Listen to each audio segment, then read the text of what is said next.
Mr. Geek. My Lord. My Lord, I've taken the opportunity to have a look at the Camberwell case, and if I might just deal with that briefly. It's in the first authorities bundle, file 3 at tab 9. At paragraph 19, my lady touches upon the issue in hand. It's the citation that goes over the page from the bottom of 19 onto the next page. The aim of the special measures is to assist vulnerable or intimidated witnesses who might otherwise be unwilling to come forward at all or unable to give the best evidence of which they are capable. And my Lord Brown's... Well, doesn't my lady come back to 39?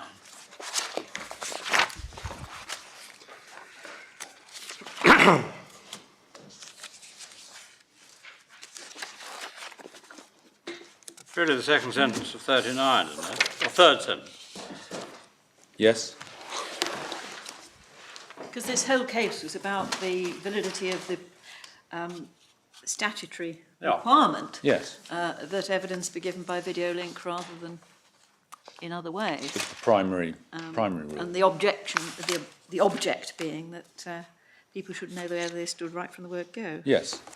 And with respect, of course, I agree, paragraph 39, and then my Lord also at paragraph 70. The conclusion of that paragraph, that it will encourage their full cooperation within the criminal justice system, retaining the maximum opportunity for face-to-face confrontation with the child witness at trial. So, my Lord, having surveyed those comments, as before, I accept that that wider matter is a matter to which this court should give attention in considering these submissions. And I would respectfully submit that there's nothing which we have advanced which stands contrary to that either objective or safeguard, however one regards it. And having considered the way my Lord's put it in that case, it does, we would submit, reflect the way, of course, that it will be approached in criminal cases, and there is nothing that could arise from this judgment which would make the matter worse for children, I would submit. May I turn to say a word about the position of siblings? The siblings in this case, obviously, but the question of siblings generally. I've touched upon these matters already to some extent, but slightly tangentially, and if I can therefore just deal with it for a moment as a separate heading, we would submit that the position of siblings who are the subjects of proceedings, presents an acutely difficult situation. It's not an unusual situation at all that the older sibling, the older child, should be the one making the allegation, and there should be younger siblings whose position hangs in the balance. That was the case in R&B and is the case here. It presents a number of difficulties, not least, we would submit, for guardians. And as Ms Brannigan seems to concede in the final paragraph of her document, that it can present an acute difficulty for guardians, where they have to consider the position both of the potential child witness and the other siblings. A guardian, for instance, may be satisfied that a child witness would suffer some important element of harm if giving evidence, but it may be that the welfare interests of the younger children have to be considered separately. It may be strongly in the interests of those younger children that the allegations are tested robustly.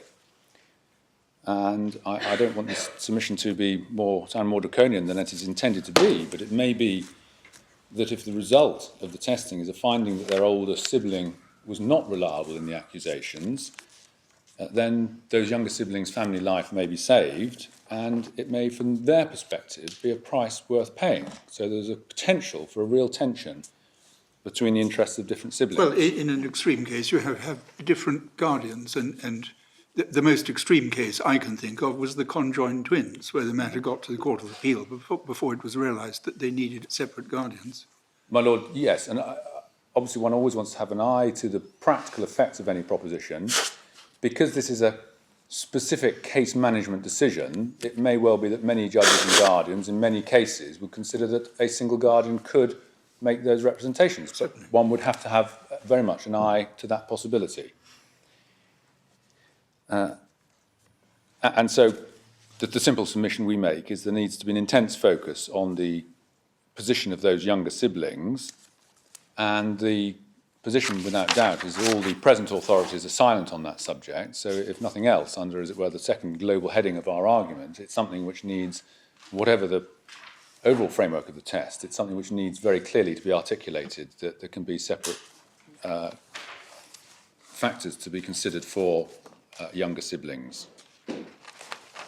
Actually, of course, it's in everybody's best interest that all the evidence is properly deployed and properly tested.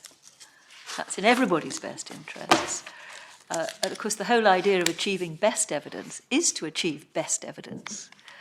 The only question is whether, in order to achieve the best evidence, it's always necessary to have a face-to-face confrontation across a dramatic courtroom between a very tall man with a loud voice and a rather little girl with a small voice.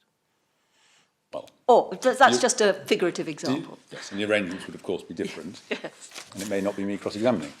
Exactly. But, my lady, yes. But when the judge is considering the potential child witness, there is potential for harm to that child, and that has to be weighed very carefully. But that concern does not arise for the siblings. Well, for the siblings, you have the two kinds of harm. The one is that they're left in a dangerous situation if the allegations against their parent are not believed. Yes. And the other is that they are, in some way, have their family life disrupted, or of course that could be in lots of different ways, if the allegations are believed. So Yes. it's in both directions. And they find themselves with the door swinging.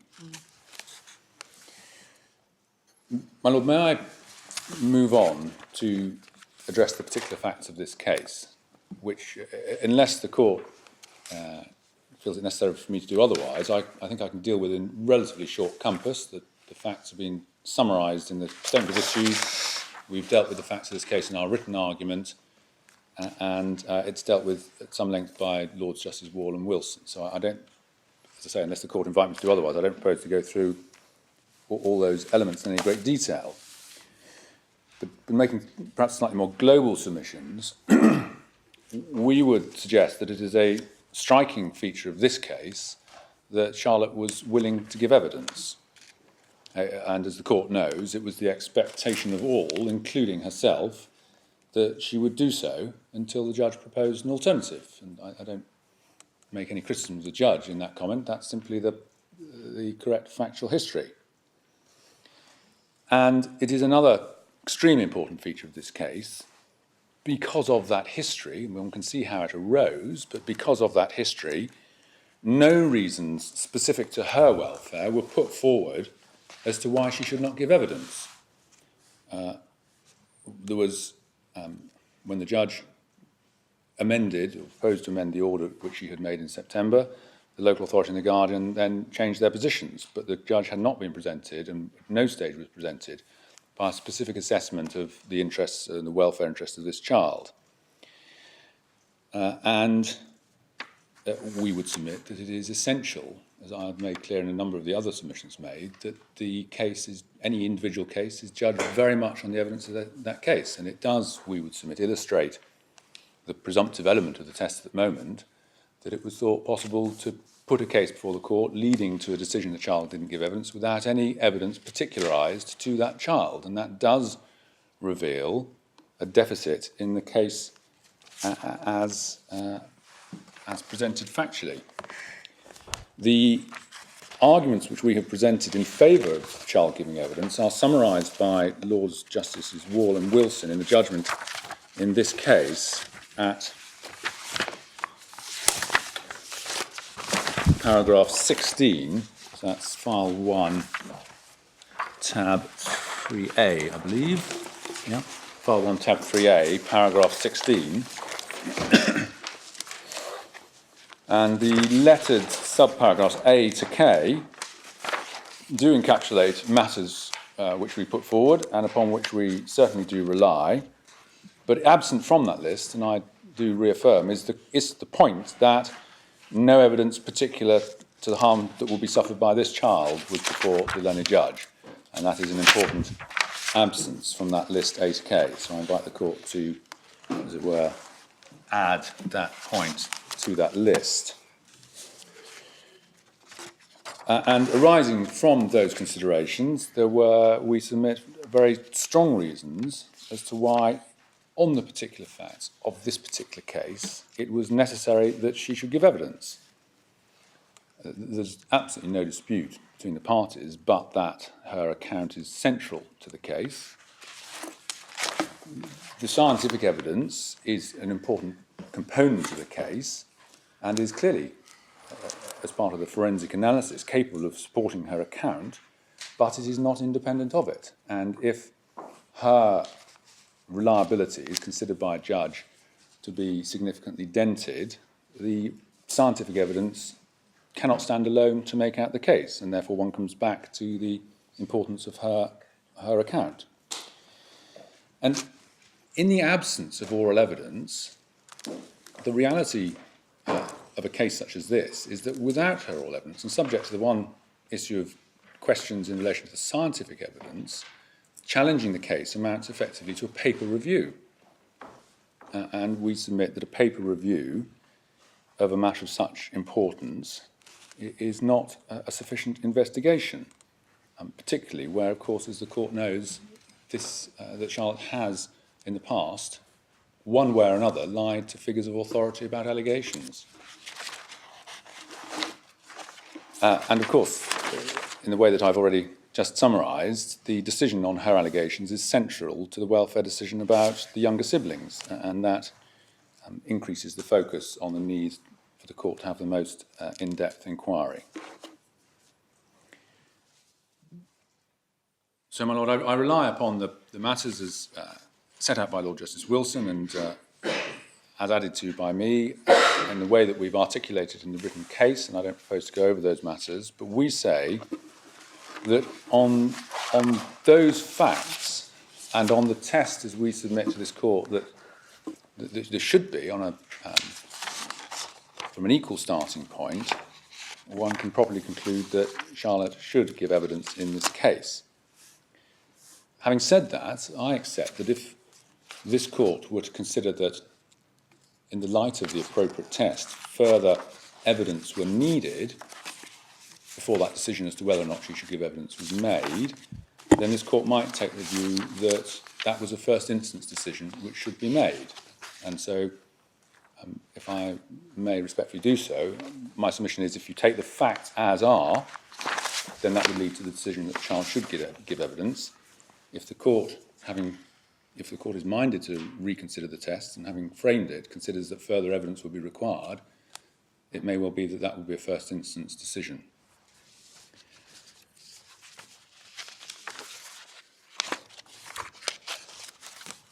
Ms. Keith, can you help? I mean, what happens generally in these cases? I mean, assume that she doesn't give evidence, assume that for that reason, well, I say for that reason, assume that having been the position, the judge says, well, I'm not sure on the balance of probabilities. Does the criminal case go ahead? The formal answer to that, of course, is whether the criminal case goes ahead is a matter for the CPS, as your Lordship knows, but one does know from experience that decisions in family cases can impact upon decisions as to criminal cases, but not necessarily at all. There's a case I picked up from the paper called Levy, where Yes. apparently somebody was convicted of manslaughter, and that was upheld despite the trial judge and the care proceedings not having been satisfied or something. Yes, Mr. Justice Headley was not able to come to a conclusion as to who was responsible for the death of the child. I think it was a death. The Crown decided nonetheless to press the criminal case, which led to the conviction of Levy. As a pre-trial endeavour, the defence team in the Crown Court had argued that it was wrong for the Crown to proceed when the family division judge had made such a decision. No child evidence involved in that case? No. No, but I mean the same idea, Yes. in the sense that the care judge unsatisfied, but prosecution went ahead. I think many would say that's a rarity to have come across that situation, which is why it's up in lights as a reported case. And But if it's a rarity, I mean, does it follow that if the care proceedings, the allegation is not sustained because the child hasn't hasn't been cross-examined or whatever it may be, the child therefore never gets to give evidence because the criminal proceedings fail? well, turning more directly to the issue of the interplay of the criminal and family proceedings and the way Ms Brannigan has raised it in her argument, in the way your lordship is positing, it can very much cut both ways. And it's very difficult now to predict how matters might turn out in any future case, depending upon the decision of the judge in the care proceedings. One certainly can't say that if children give evidence more often in family cases, it's going to mean they have to give evidence twice, because, these are generalities, of course, but one comes across cases where the family judge is not satisfied as to the case, relevant papers are sent to the Crown, they consider those papers and take the view, in the light of that it's not a prosecution that merits being pursued according to their own guidance. And so, as a result of the child giving evidence in the family case, there is no criminal case. The converse can apply. If the child gives evidence patently, competently and well, and the judge makes findings, then the criminal defence team are going to need to attend to that with enormous care, knowing the consequences for a plea or not in such a case, and the fact that the child has once stood up to cross-examination, and one can foresee there may be cases where pleas of guilty might follow. Now, this is conjecture, but it's conjecture simply put forward to rebut the suggestion that if the outcome, which is not necessarily so, if the outcome here is that more children give evidence, then it'll end up with children giving evidence twice. Not necessarily so at all.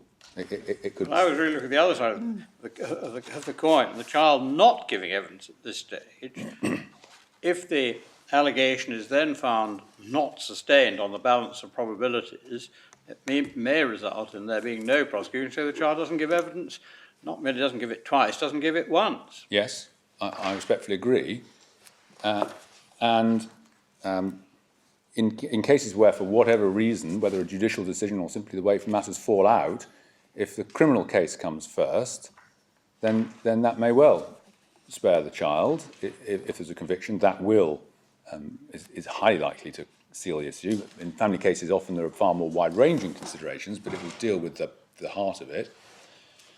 Having said that, to be even-handed about it, the child may give evidence to a jury, applying the burden and standard of proof, the defendant may be acquitted, and then the question rises whether the child might then need to give evidence before the family judge, or whether the transcripts might suffice. So all one can say, having run round those possibilities, is it's probably not appropriate to try and set the appropriate test now by any prediction as to how it's likely to affect the interplay between crime and family. There are so many uncertainties, and it's the science of human frailty that's likely to predict that rather than anything else.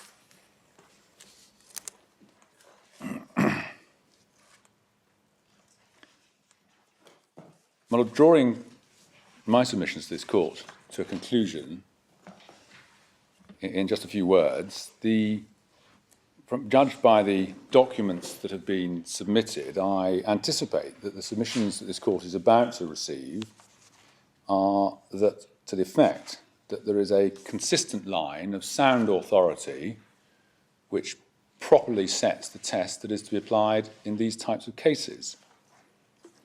We would respectfully submit that before this court is a series of cases which demonstrate a rising scale of unease, of dissatisfaction as to the way the law is presently set. Even if one goes back to Lord Justice Nichols in the Crown and B, one has there, as fully set out in that case and in Lord Justice Rymer's judgment and our submissions, grave anxieties about the process which was being embarked upon in that particular case and which has come to set the trend for so many others. So at the very beginning of the process, one has those articulated anxieties.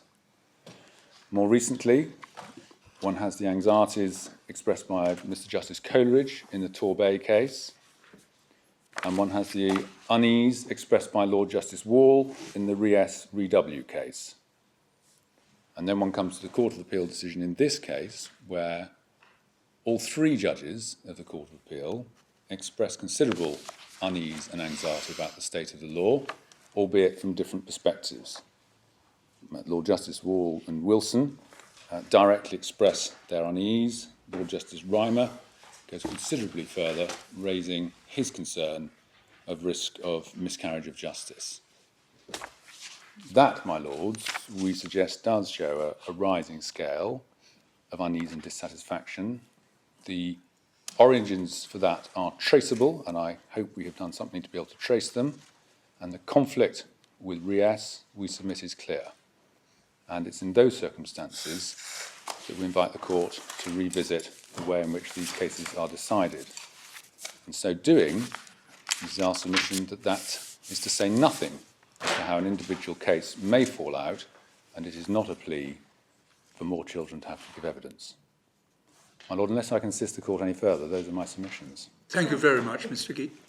Could I please ask you to dictate to us the test as you would like it to be?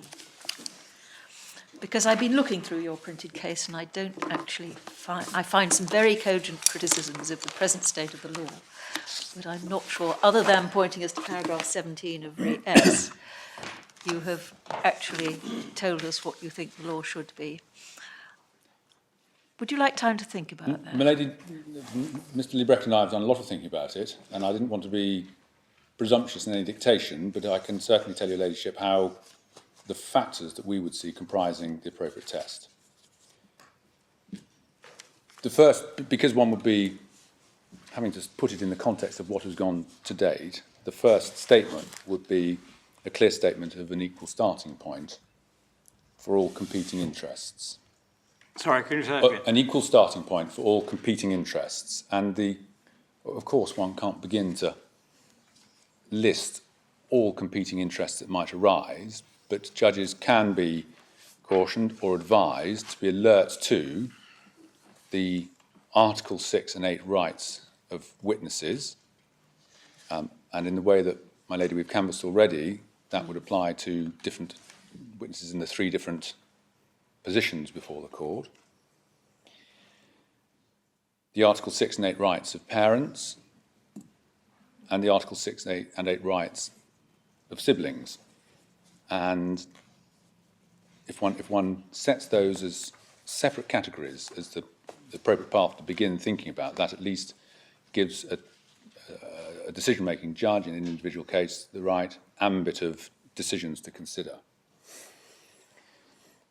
The present authorities rely significantly upon as Lord Justice Wilson put it, the yardstick of oppression. We've traced through the origins of oppression as a test in the issuing a witness summons.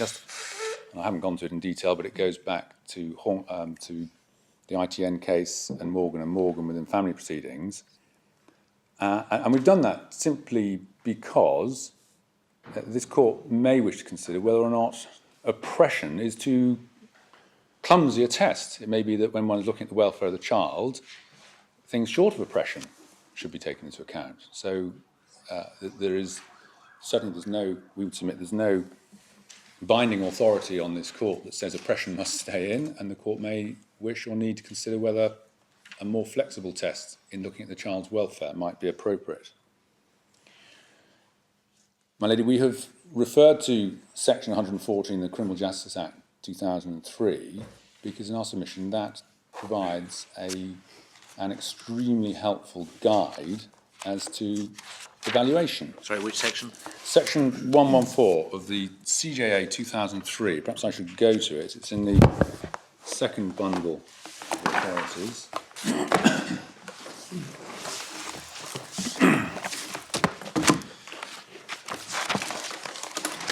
At tab 34.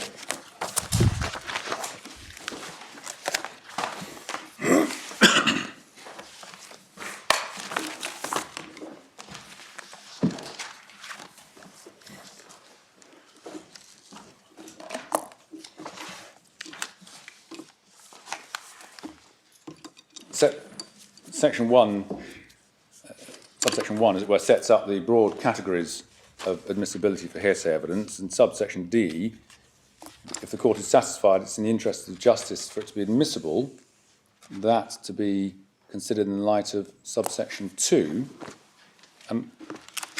My Lords, if one goes through subsection 2A to I, they do illustrate, if one has this case or any other similar case in mind, how thoroughly one can test the advantages and disadvantages of the hearsay evidence. A, how much probative value the statement has. Have we got the equivalent in civil proceedings? Hearsay evidence has been admissible in civil proceedings since the, I think, 1995 Act.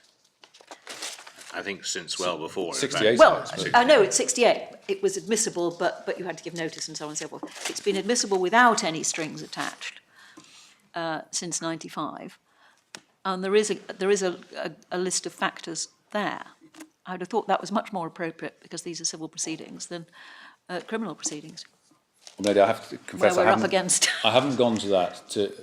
We're up against Article 6.3 Yes. in criminal proceedings, which Yeah. we're not in civil Yes, proceedings. no, of course, I'm not.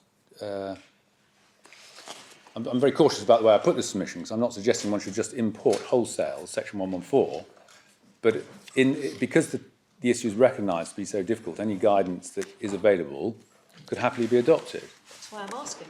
I think it's more general, but I mean, really, the fact is that there's no question but that this is admissible. I mean, the interview on the video is admissible. Nobody's questioning that. The only question is whether it should be the subject of cross-examination. And not all these bits and pieces under subsection 2 apply, but it does throw some light on the sort of considerations you should be having in mind. That's really your point. My Lord, yes, and I should have. I rushed into Section 114 too quickly. I should have prefaced it by recognising, of course, that that is a test for admissibility, and we're not in that arena. Right.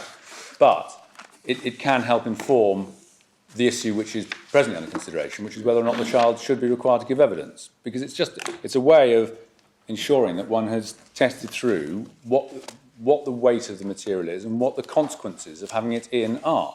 What's obviously missing from Section 114, because it has no part in its function, is the welfare of the child. And so one would plainly have to have at the forefront of any judge's consideration the question of the welfare of the child alongside all the other considerations. Well, I suppose the welfare of the child conceivably comes into subsection 2G. My Lord, yes, either 1D, sort of the interest of justice generally, or 2G. But having said that, we're not construing the statute. It's not addressing the same point. No, but it's only insofar as it's a helpful guide. That I say Right. no more than that. But the key point which follows from that, which is the substance of the submission we make, is that the assessment made must be particular to the case in hand. And I went to 114 no more from no purpose really, other than to say that's one way of looking at that assessment. So you look at the assessment particular to the case, and generalised propositions are unlikely to be sufficient. So coming back to your intense focus in Lord Steyne. Yes, yes, it's all within that framework, precisely. I mean, I began by saying the test should have a clear statement of an equal starting point, and that's obviously a distillation from that. And then, of course, insofar as any alleviating measures can be taken, they should be taken. There's no reason that's...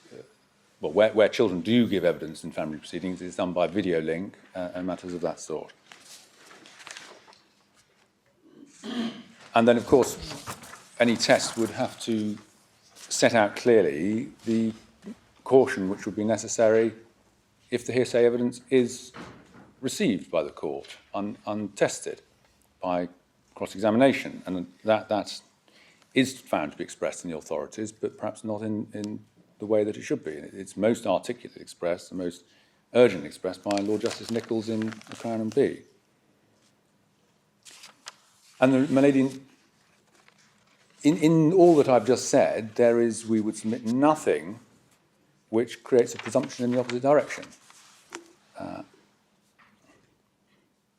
But it would provide, we submit, a clear and open way in which a judge could be assisting in coming to the right decision on what are always going to be extremely difficult facts.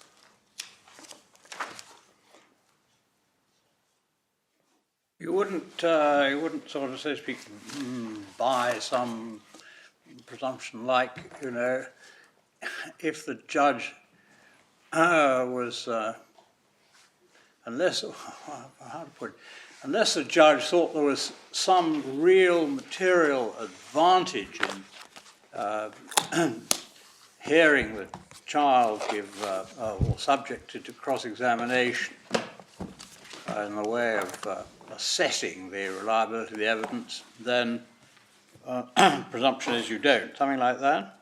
I mean, the judge has got to feel that there is some real point.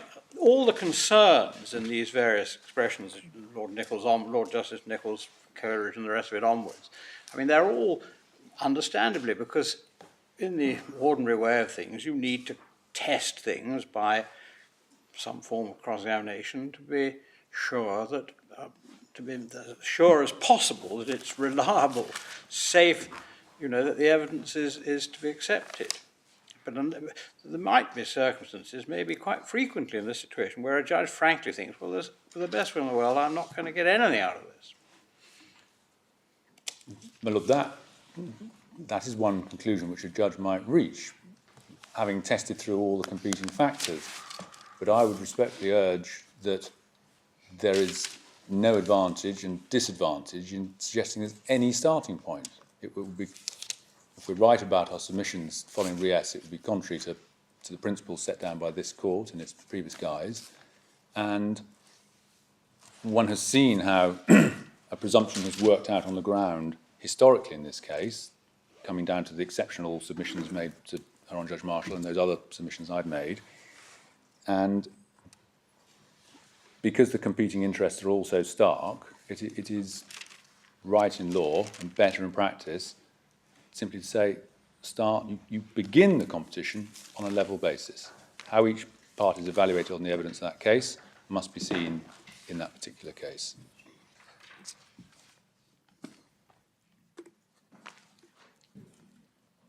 Thank you very much, Mr. Kiki. I'm obliged. Mr. Lodbrek. No additional submissions, Madam. Miss Davis. Oh. Lord Lady, if I can start by addressing the truth ruling that came up towards the end of the submission, dealing with the issue of ABE interviews. A question was raised as to how these things are normally done in care proceedings. The feature of an ABE interview in care proceedings, the essence of it is supposed to be done as quickly as possible. Is your microphone on? Sorry. It's hiding behind your screen. I can't see whether it's Yes, on they or are not. on, yes. Are they? Why not Well, speak? then you're going to have to speak up if I may Yes. perhaps ask you to. If I turn them to point me. There. Yes. The question arose in relation to why this child, Charlotte, as she's now being called, wasn't questioned when she first made allegations in June of 2008. And the answer to that was, well, she retracted. Of course, what actually happened at that point was that she didn't retract. She was ambivalent at school when questioned. She then went home for the night, and then when questioned again next morning by the police, she retracted at that point. And the point about an ABE interview is that that would be considered bad practice, to leave the child in that situation overnight before doing the ABE interview, or to leave the child in a potentially difficult situation. Because an ABE interview can't really be seen as being simply analogous with a written statement. If you have a written statement, you come to court, give evidence in chief, you're cross-examined on it. The point about the ABE interview is that it's designed specifically to be the way of achieving the best evidence that you can get or are likely to get from children. And there's a process whereby The child makes a disclosure, somebody makes a referral to social services or the police. Very often it's to the school. They make notes on the back of an envelope. It goes to the headmistress. She contacts, or it's made to a parent who goes to the police. So there's a process before it gets to the police and social services. They then initiate something called a Section 47 inquiry. And before they do an ABE interview, usually the child is visited for what is called a vulnerable witness assessment, which frequently involves asking the child general questions and very often seeing whether or not the child discloses anything in the course of that, at which point they close it down and then set up an ABE interview. And the ABE interview is designed to contain no leading questions at all, if at all possible. Because I think it was the Cleveland report, we apologise, Lords, for not having a copy of that here, but was very clear that the process of questioning children was supposed to be open-ended. It was supposed to encourage free recall, free discussion, free exposition from the child, with open-ended, non-leading questions, then designed to elicit detail and as much as the child could remember. So it's quite different in many respects from, say, just a written statement or a statement to the police or something like a no-comment interview to the police in criminal proceedings. There was also a recognition in Cleveland that the more you question a child, the less likely you are to get the truth. That if you keep questioning a child about something, it's more likely to come up with something that previously hadn't arisen. So the general rule is that you only do one ABE interview and you only do another one if there's a very good reason for it, but you certainly don't go beyond two. So the whole process is not simply a question of taking a statement from a child, but is actually designed to elicit the best evidence that you can from a child. And therefore it isn't perhaps as obvious in relation to children as it is in relation to adults that you have statement, cross-examination to test it. It's a little more, the ABE interview is designed to be in more depth than that in the first place.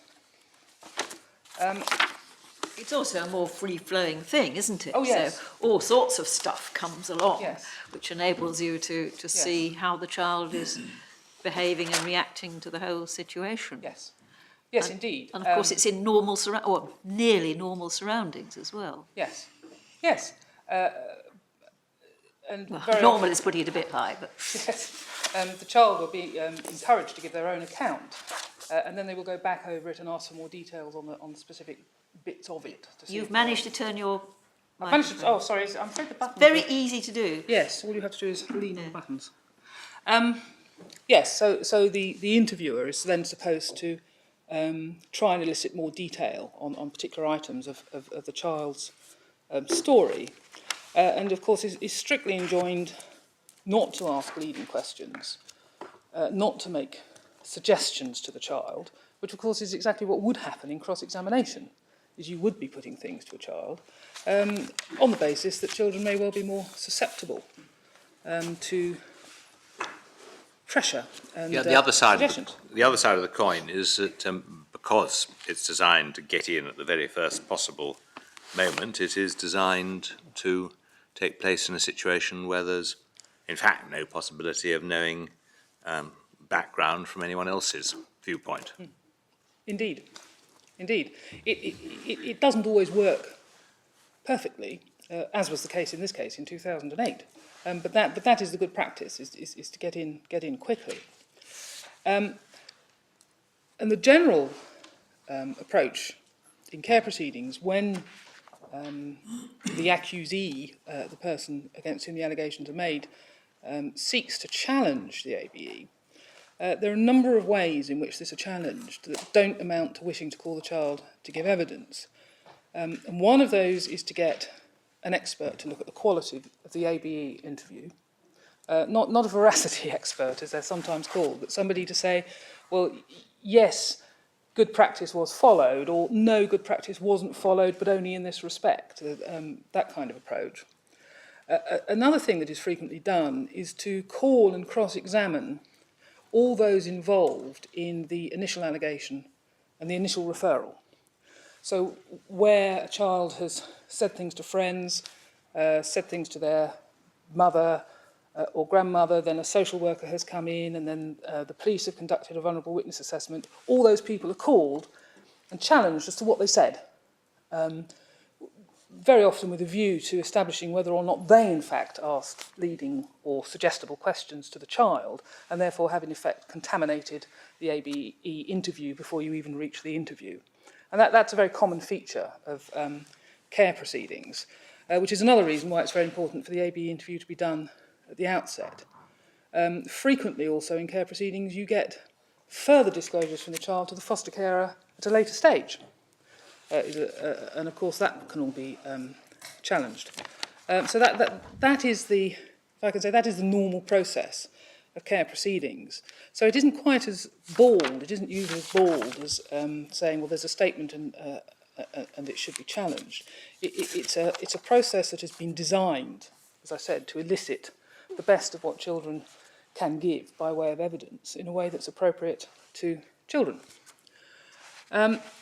We don't have the guidance, do we? Cleveland, no, I'm afraid I don't not, mean Lily. Cleveland, I mean the subsequent ABE guidance. Do we have that? Yes, we do. Yes. Yeah.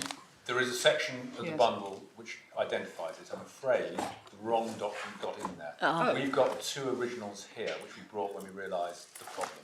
So I'm afraid that if you go to the section, somehow a draft got in there. You just Yes. didn't have time to detect it and change it.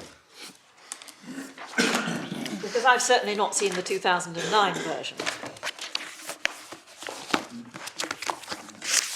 which is what's listed here. My lady, yes, it's called a consultation paper.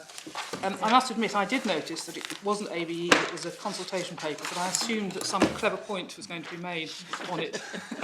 No, I think not. No. No. But it does go back quite a long way. Originally, it was called the Memorandum of Good Practice, Yeah. and it followed the Cleveland report, and then was refined. And of course, although in the ABE, the Achieving Best Evidence, it's very much recognised of the fact that although it's designed to be appropriate for criminal proceedings, they're also used in civil proceedings, in care proceedings, and indeed in private law proceedings. So, Mr. Davies, I don't want to muddy the water on Julie, but I mean, we've now got a second ABE interview, as we all know, on the yes, 13th of January, in Yes. making allegations of physical yes. abuse. I mean, presumably, all that's going to have to be in play in the Yes. care proceedings. Yes, with a fresh schedule of findings sought has been drawn up on the basis of those, yes. So there hasn't been a second ABE interview in relation to the original allegations. No, I follow. yeah. But I mean, is there no, I mean, they simply don't refer, the second one just simply doesn't touch on the first at all? No. It Doesn't even record the fact that there have been earlier allegations? it would, if the child had brought them up, Yeah. yes. But as far as I'm aware, excuse me. Yes, there's a reference. Yes. It does refer to the fact that she was interviewed before, because there is a formula that they go through at the beginning of the interview where they relax the child, talk about non-specific things, talk about understanding of truth. I think in the course of which it was mentioned that she had been interviewed before. But as far as I'm aware, it doesn't go over again the earlier matters, because that would not be in accordance with the Achieving Best Evidence practice. Its purpose is simply to elicit what the child has to say about the further allegations that she has made of physical abuse in relation to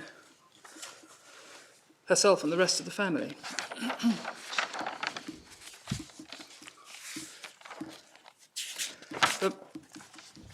So, my lords, the point being, of course, that in the care proceedings jurisdiction, the courts are very well aware of the process of conducting these interviews and their purpose and nature.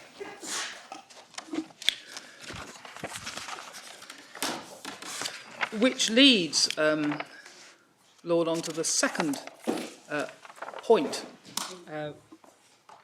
that briefly, looking at the history, the point I made in my written case statement, the reason why there are no special measures in care proceedings as there are in criminal proceedings is because there haven't had to be, because of the fact that in wardship proceedings and in children's proceedings until H and K, and then subsequently after the changing of the law, hearsay evidence has been acceptable, and it is rare for children to be called. So all the lengthy and extensive consideration that went into the matter to resolve matters within the criminal jurisdiction simply wasn't necessary because it didn't arise. As a matter of practice in care proceedings, if it is possible, on the rare occasions when a child is called, usually the court will make an arrangement to borrow a criminal court that has the right facilities so they can give evidence by video link. But that relies on being in the right kind of court centre where you have those facilities, which of course many of them don't. But it is very rare that a child is called. So there hasn't been no consideration of special measures in civil proceedings because nobody's turned their mind to it. It simply hasn't been necessary because the matter is approached from an entirely different angle. In criminal proceedings, there is an assumption that the child will give evidence and will be cross-examined, whereas in care proceedings, there is an assumption that we say is a right assumption that the child will not. So it simply hasn't arisen until now. But that is really the point and issue in this Yes, case, isn't it it? is. I mean, I think you put your finger on it insofar as I'm able to detect any ratio decidendi in the Court of Appeal cases. It seems to have emerged from a comment by Lady Justice Janet Smith and been taken up in the fourth case, W, and then applied in this, and it just seems to be to that effect, that there is it's very rare that you call a child to give oral evidence, and the discretion is almost always, if not always, exercised against it, full Yes. stop. And that's all Yes. I can detect, because there's a lot of talk about how important the discretion is, but ultimately that's what the statement of principle is, and it's the statement of principle which the judge applied at first instance in this case, on It the is. last page of her judgment. Yes. And that is the principle. It's not the point I'm simply making. It isn't an oversight. It's a specific statement of principle, and one that, on behalf of the local authority, we say is a correct statement of principle. And my learned friend says effectively is not. But I would terribly interested to know, how many of these cases are, how many then go to criminal trial, what happens? Is there anybody got any idea of the statistics of how many cases an allegation like this is made in care proceedings and then are made again in criminal proceedings? I'm not aware of any statistics, my lord, and our researchers, we haven't come across any. Certainly, it would be a very good idea if some research were done into this. Does it happen every day or It is. twice a year? I would say quite frequently, when you're doing care cases, with very young children, there is often a great reluctance on the part of the CPS, or indeed anybody else, to consider the prospect of them giving evidence. Very often it depends on how much forensic evidence there is in support. If there is a lot of forensic evidence, then that's a very different matter. In relation to how they fit with care proceedings, as a general rule, the care proceedings come first. Quite. If the child simply doesn't give evidence in care proceedings and the judge says he can't find something proved, as the child hasn't given evidence, that may have no effect at all on the CPS decision to proceed with criminal proceedings, where of course the child will be giving evidence. If the child gives evidence... What do you mean by giving evidence? It's being cross-examined. Yes, I see. Yes, being cross-examined. On those rare occasions when a child does give evidence by being cross-examined in care proceedings, then it is usual for the representative from the police or the CPS to seek a transcript or to attend, to listen or to make an application to be allowed to do so, so that they can see whether or not their case in criminal proceedings is undermined. So each case really depends very much on its facts. But the cases I am aware of where children, for one reason or another, have been called to give evidence have been very much at the upper end of the age scale, and that has usually been the case, that the police have been most anxious to know what evidence has been given to see whether or not it affects their criminal proceedings. But normally when a child doesn't give evidence, whatever is decided in the care proceedings is unlikely to affect their decision one way or the other, because they will be calling the child to give evidence in the criminal proceedings. In relation to R and Levy, to which my Lord referred, of course it wasn't simply that the judge didn't find the case proved at first instance. His decision at first instance was that he couldn't decide which of the two parents was responsible for the injury. And it then went on where the father was found guilty. But my understanding from reading that case is I think the mother's position changed somewhat between the two hearings, which may account for it. So it isn't a question of the judge having found it not proved at all. He simply found on the balance of probabilities proved against both of them. But on that point about the underlying assumptions, that of course goes throughout the Pigott report, which appears at tab 43.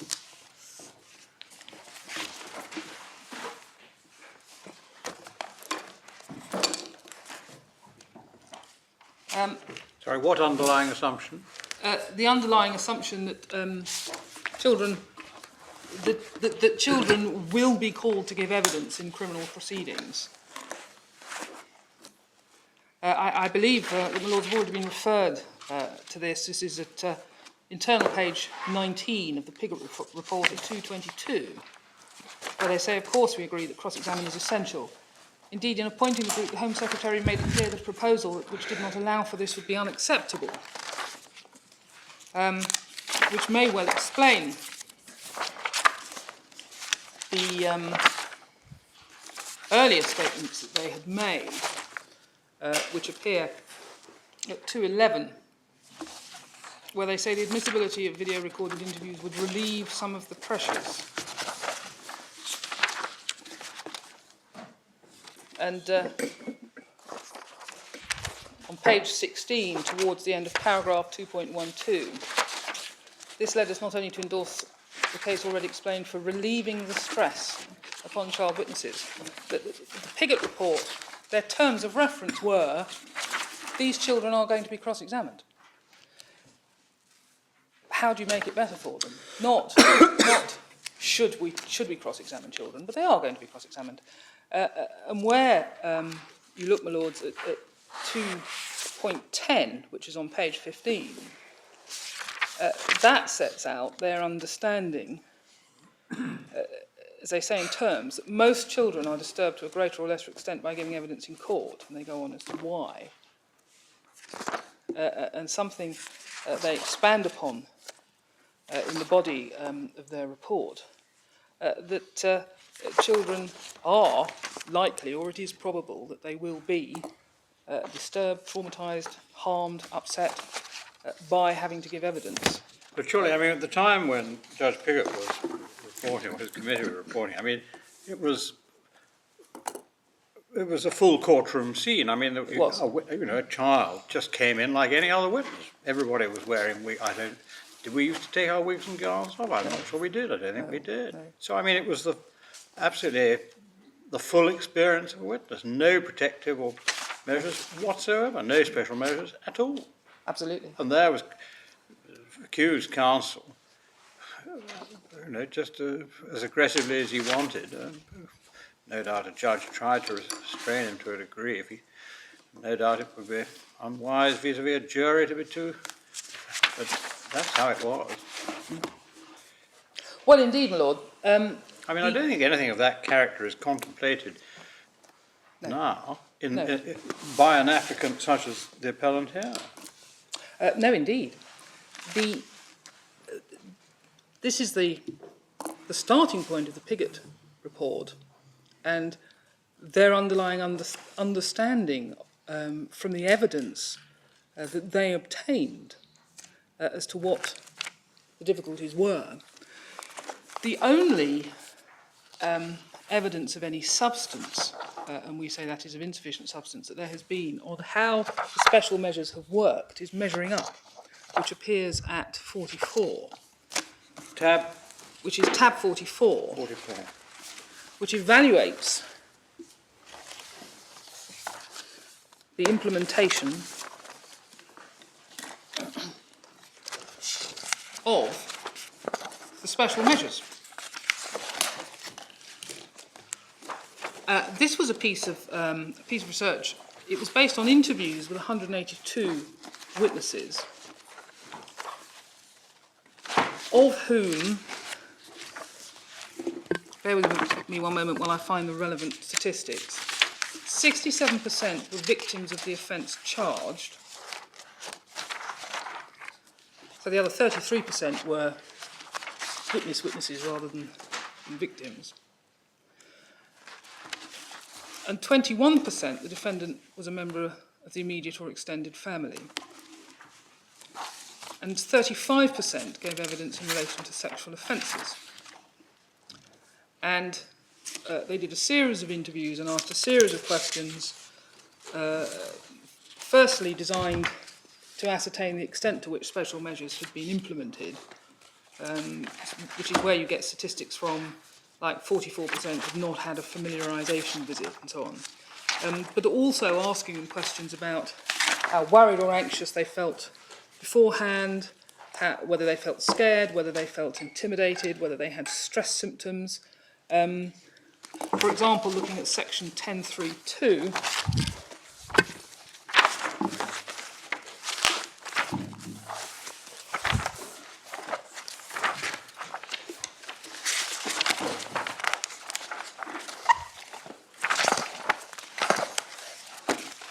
symptoms of stress,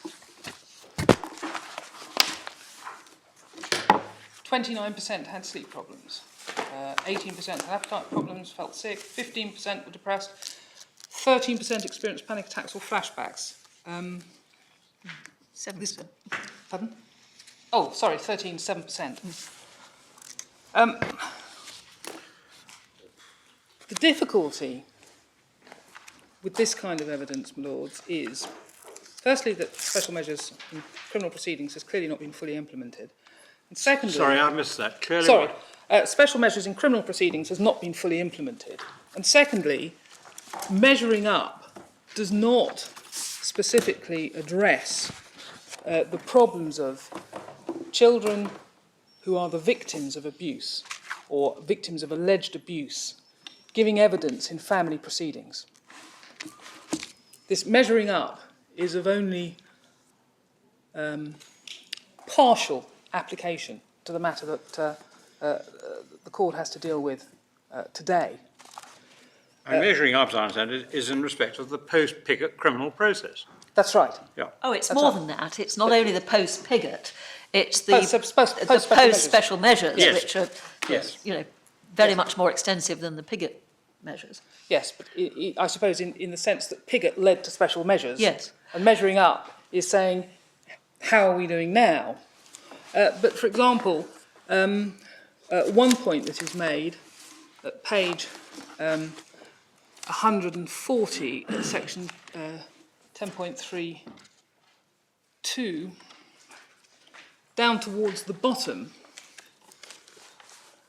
where it says, the group of 95 young witnesses who reported symptoms of stress was compared with the 87 who did not.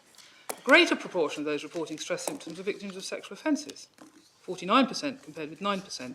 That is just a kind of indicator on that particular occasion of the extent to which measuring up as a whole does not really answer the important questions that one would need to answer before making any substantial change to the law in care proceedings. Doesn't that slightly beg the question? Because, I mean, if there's insufficient information Yes. to draw conclusions, why do you assume that in any particular case there is going to be considerable damage to the particular child and having to give evidence? And that observation is reinforced when you have a child who, on the face of it, is ready, willing and able to give evidence. Yes, I suppose if the Family Justice Council were to commission research that showed the opposite, I think people would be surprised, but that would be the research and that would show it. Well, I was But putting it the other way yes, around. yes. You invite the court, you say that the present authority simply assumes that there is likely to be generalised Yes. but unproven damage. Yes. Now, if the family justice, if we said that that wasn't a justified assumption, then of course, if the Family Justice Council produced statistics showing that every single case a child is really at risk, then one would draw that conclusion that in every single case one should approach the discretion on that basis. But Yes. at the moment, I'm not sure why you do. Because the Pigott inquiry is, at the moment, the best evidence that we have on an evidence-based approach to what is in the interests of children. The Pigott inquiry took evidence from the range of bodies and individuals to which you've already been referred, Lords, psychiatrists and the Royal College of Paediatricians and so on. And so the evidence-based approach to the Pigott inquiry is that giving evidence is harmful. Now, it can be argued that, and indeed it has been argued that, well, that was before special measures. And what I am arguing, my Lord, is, yes, but what we don't have is any focused evidence to set against the Pigott inquiry to say, well, if you do it in this way, things are different now. Would an approach that didn't direct a presumption that a child will be required to give evidence, but recognised that the risk of adverse effect on a child is always a matter of importance, would that not better reflect the effect of the Pigott report? Well, query, my Lord, whether that is actually the situation now. One of the authorities, it escapes me which for the moment, says this isn't a presumption, it's a guideline. If cases were to be approached on a case-by-case basis, as suggested by my learned friend, to say, well, we'll have a level playing field, one would anticipate that the first thing that any judge of first instance would say is, well, of course, I approach it with a level playing field. And the first thing I take into account is the fact that the evidence base that we have, which is the Pigott inquiry, indicates that the giving of evidence is in general a traumatic and upsetting experience for children. But that doesn't necessarily involve the erection of a presumption or the construction of a presumption, does it? It doesn't necessarily involve the establishment of a presumption against the calling of the child. It would be a presumption that calling a child is likely to be, or there is a very high risk that it will be traumatic and harmful to the child with possible mental health consequences. And it is difficult to see how, to a judge of first instance, that would not translate into a presumption against calling a child, because that is the evidence base as it currently stands. The point I'm making about measuring up is that it isn't specific enough to deal with this particular issue of children in care proceedings. And there are enough mentions in it of concerns to lead one to the inevitable conclusion that a very focused and specific piece of research needs to be done before there can be any change. And if I can refer you further on that point to section 1.1 at page 17,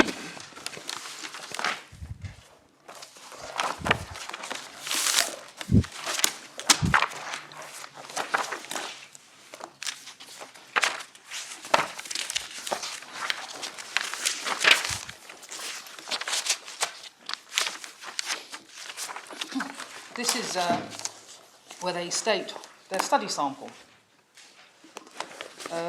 They started off with a work in their own words, which is where they went out and asked these questions.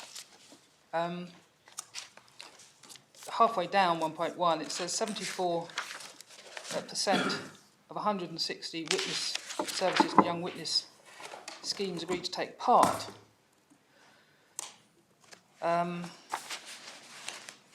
Only 43 had referred young witnesses to the study by the end of fieldwork. Even those who did so found it difficult to approach young witnesses systematically as requested. It then goes on to say, several were reluctant to offer a research interview to those in sensitive cases, had had a difficult time at trial, or who were looked after by a local authority. So even in attempting to do this piece of research, the professionals involved in trying to interview the witnesses so much took it for granted, if you like, that those who were in care were so much at the vulnerable and sensitive end that they didn't even want to ask them the questions. So they don't actually appear in measuring up as a piece of research. And the other thing that supports that conclusion is at section 10.3, page 135. Which 10.3? Section 10.3, page 135.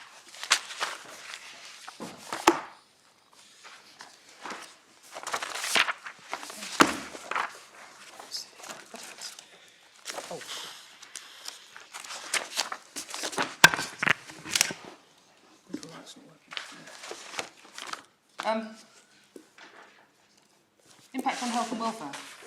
97% of young people said their family was supportive. That is a statistic that I would suggest I have to accept without any evidence or research to base it on, would instantly tell those involved in care proceedings. I'm sorry, you're dropping over. Sorry, that statistic, that 97% of young people said their family was supportive, Yes. is a statistic that would immediately suggest to those who deal with care proceedings that the sample used here does not involve most or many of the children that we deal with in care proceedings. It is a normal feature of care proceedings, the kind of a typical case in care proceedings is an older child being abused by a father or stepfather, much more rarely a mother, more usually a father or stepfather, who is unsupported by their mother, and where there are frequently younger siblings, and the part of the motivation on the part of the older child is a concern about the younger siblings, and that therefore there is a split in the family, and sometimes there is a major division in the family. That is a very typical situation in care proceedings.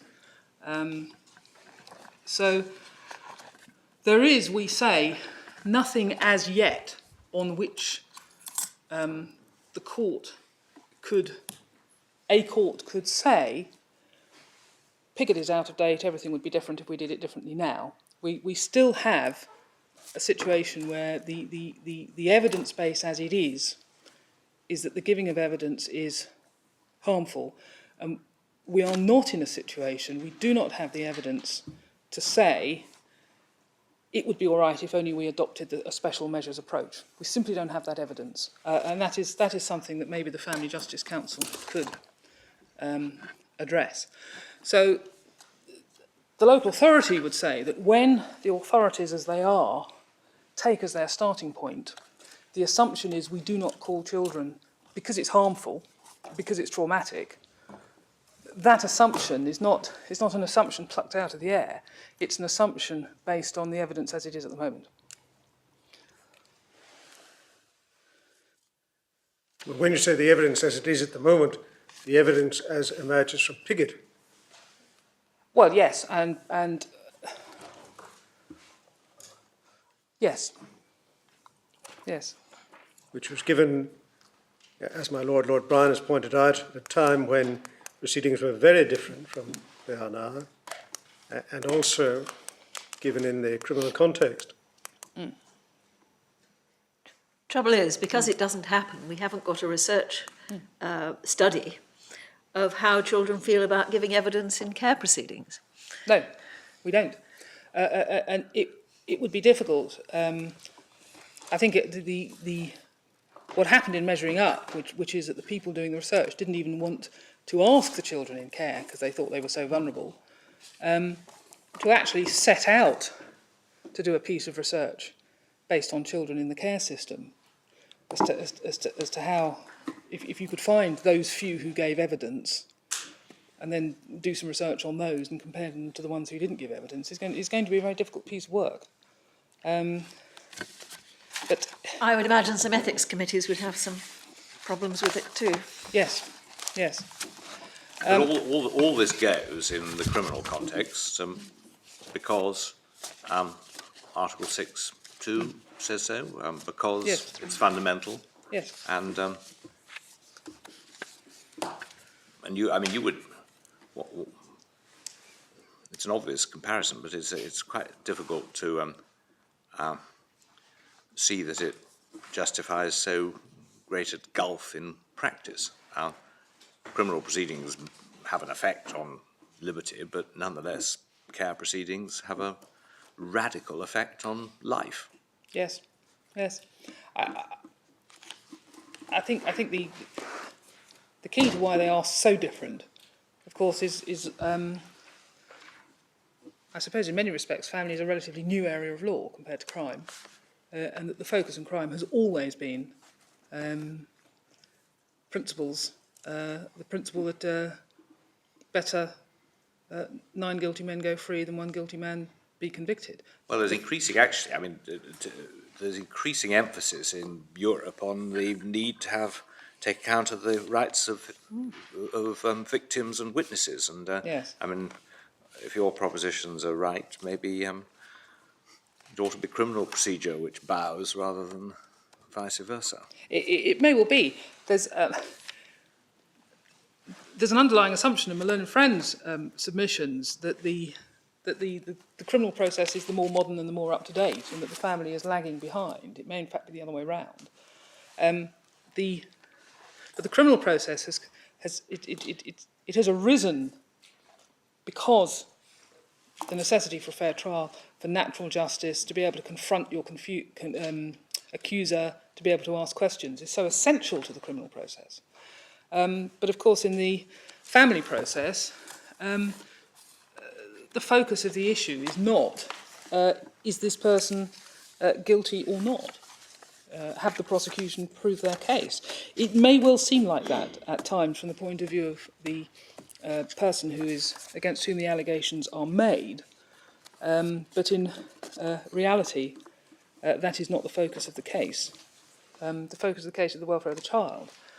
And the essence of the local authority submission is, to put it in one sentence, that it doesn't really make any sense to set up an entire process designed to protect children, and then for that process to then be used to further traumatise them at the instance of the potential abuser. Because if the situation were that, as a matter of course, children who make these allegations would be called to give evidence to be cross-examined in care proceedings, it is entirely understandable that an innocent man would wish the child to give evidence in the hope that they would then tell the truth. But it is also highly likely that every guilty person on the receiving end of these allegations would also be very anxious for that child to give evidence, in the hope that the pressures would cause the child to retract before they ever gave evidence, or cause the child to break down in the course of cross-examination. So I suppose it's a floodgates argument in that if children were to be available to be called, if there was a decision to be made in every case about whether a child was to be called, there would almost invariably be an application for that child to be called. And the child would not know, until that application had been decided, whether or not it would be called to be cross-examined. Dealing further with the practicalities, if one then goes on to consider the situation that puts the local authority in one respect, it would be easy for a local authority to say, particularly in a case like this, where you have a bright and articulate child, it would be easy for the local authority to say, well, we'll call her. She's bright, she's articulate, that'll be fine. Rather than thinking in terms of what is the potential for psychological harm and future psychological harm for this child, and to take a parental decision, effectively, in the exercise of their parental responsibility, that it's not appropriate to call her. If, in a substantial number of cases, they were faced with the likelihood that on a level playing field argument, and an argument where Article 6 took a very strong part, that a lot more children were going to be called to give evidence, the local authority would always then be in a position of having to weigh the interests of that child against the interests of pursuing the case. Because there are some cases where they don't need the child's evidence, where they can say, well, right, in that case, we don't agree to the child being called, so we won't rely on any of that evidence. We've got other evidence that doesn't require the child to be called. But there are many cases where they can't do that.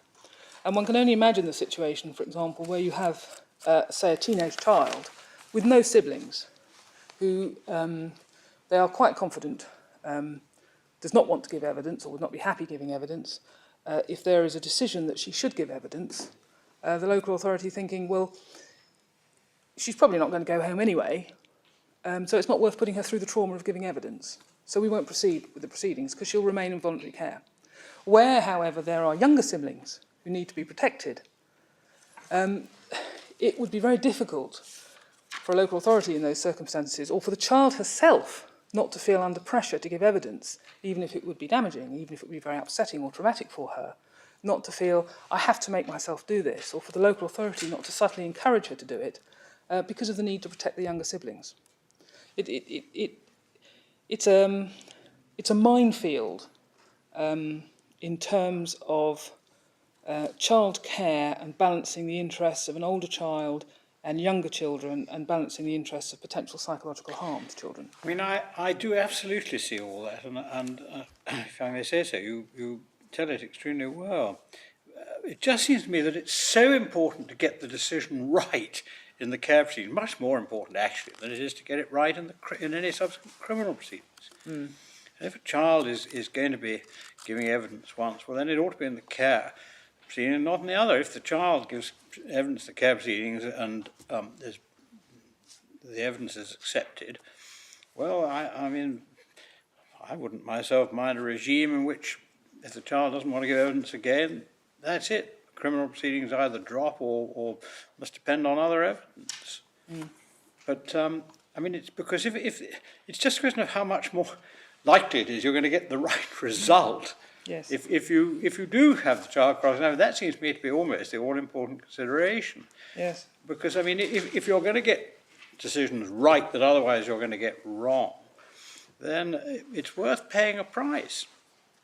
Because you know you're going to protect sometimes that child, often as you say the younger siblings, and the rest of it. I mean that's what really matters, to get it right. And if the child's making false allegations, it's equally important that that is right too, so that the younger siblings, etc., don't lose out in life. I mean, we have no notion as to. I mean, a lot of people, particularly with a non-family background, your sort of Lord Justice Nichols and Lord Justice Reimer and so forth, and perhaps even I myself feel, you know, because we're brought up against tradition, that basically cross-examination is a good idea. You know, it helps get at the truth. Well, Lord, absolutely. And there is a basic cultural disparity between the family law world and the criminal law world, where the criminal law world effectively, insofar as it has to, sacrifices the interests of children in order to get the result right. Whereas in the family world, the interest of the child is what it's all about. And therefore, you don't sacrifice anything as far as children are concerned. You don't, you're pursuing the interests of the children. So yes, my lord, you have to get the answer right, if at all possible, but not by traumatising children along the way. And this But this assumes that Yes. questioning. is traumatising. Yes. Well, no, it doesn't. It assumes that it has no purpose. Really, I mean, you haven't fed that into the equation at all. Admittedly, I did notice there was a reference to the value in assessing you judge the demeanour of the witness. I personally have always found that an extremely suspect notion. Yes. There being some very plausible liars, at least in the adult world, which I'm familiar with. Yes, it is. But we are battling for principle Yes. in an evidence-free world, Yes. in the sense that we don't know what the impact of giving evidence in the very different atmosphere of family proceedings court is on children, because they don't, on the whole, do it. The other thing, actually, we do have a little bit more evidence about is how you get the best evidence out of children. Because that's what achieving best evidence is all about. And it is based on a certain amount of psychological research about the reliability of what children say. Yes. To a much greater extent than the assumption that cross-examination is the way to the truth. Now, I'm not denying that cross-examination is the way to the truth in many, many cases. But one of the concerns is that a typical Old Bailey-style cross-examination is as likely to obscure the truth as it is to allow it to emerge. This is why I say we are trying to search for principle without actually having the empirical data on which to apply it. We want the best evidence. We want to get the answer right. No family judge is sitting there wanting to get it wrong. No. You're always doing the best you can. How do you do your best? Well, there is also the issue of the developmental stages that children go through and how they think. Yeah. That is something that not even all the experts would agree where to draw the lines. You're going to have to speak up, because even Sorry. I'm having difficulty Oh, right. hearing you. No, it's not that. You just have to speak up. Yes, but the people who propose various levels of developmental stages don't all agree on how they work. But the traditional Old Bailey cross-examination that is designed to catch out even a hardened liar may have a completely opposite effect on a child who may be at a stage of development and understanding where they're highly suggestible. So if a large man with an authoritative voice tells you that this is so and that's so, they say yes. And it may not be at all, of course, because... Well, I totally agree. I mean, yes. you certainly don't want an Old Bailey-style cross-examination in Cambridge. I mean, Old Bailey cross-examinations are designed to mislead the jury. I mean, that's their very purpose. I'm so glad that my lord has said it. I was trying to avoid saying it. And I do recognise that, in a sense, in the criminal context, actually, the reason why you have to allow cross-examination and confrontation and all the rest of it is not actually to get at the truth. It's in order to give the accused the feeling that he's had a fair trial and a fair opportunity. Yes. I mean, and that is regarded in a criminal context, I think, as perhaps more important than getting at the truth. I mean, I don't think Strasbourg would in the least be interested in a proposition, well, actually, you're going to get more reliable evidence by not cross-examining. I don't think they'd buy that, whereas I certainly, in a care context, you know, if I was persuaded that you were more likely to get the accurate result without, well, then, of course, I would be very susceptible to that sort of argument. Yes. I mean, it's fair to say I haven't looked back at our old friend Camberwell Green or whatever it's called, but actually, I mean, there is something in that too about getting the best and there's a sort of, there's a provision in the legislation, for doing something you couldn't otherwise do if it's going to obstruct your getting the fair best result or something. I can't remember. I mean, we'll perhaps look at it overnight, because I don't want to take you off your course. Well, my lord, yes, the highlight is in my lord's judgment at paragraph 70. 70 of what? Camberwell Green. Well, Tab no, but that's a 9. different point. Oh, right.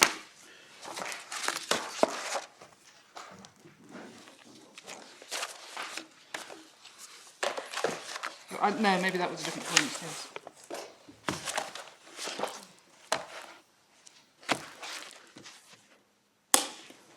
And there was some statute provision, I've just seen some reference to it as, in some situations, whether it might tend to inhibit such evidence being effectively tested was one statute provision, 19.3b. How that fits into the scheme, I can't for the life of me remember. I mean, there is something about that. Who sets out that?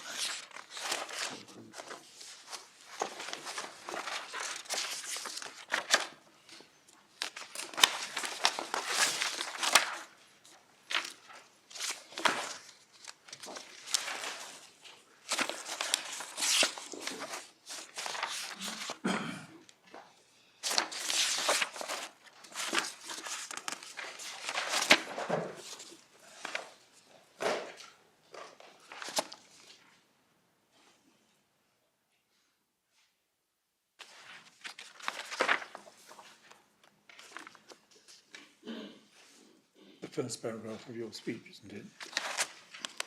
19.3b. Yes, but doesn't anybody else, I was just looking for other people might have referred to it. I mean, I was only...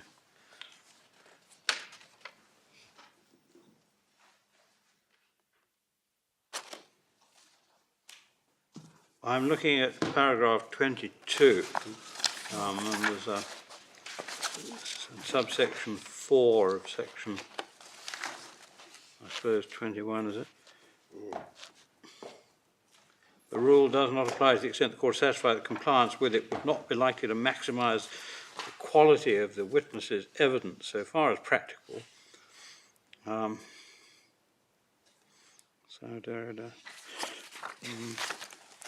not very clear, is it? But I mean, paragraph 65, I've got a parenthesis that deals with some aspect of it, but I can't for the life of me remember what. Sorry, Except there is that statutory provision about how something might tend to inhibit such evidence being effectively tested. So there it was. I mean, that was a concept introduced into that statutory scheme.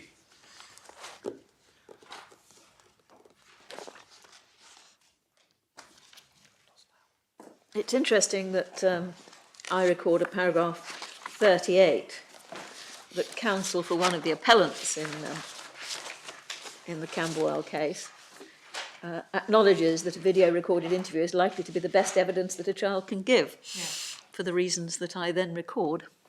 Yes.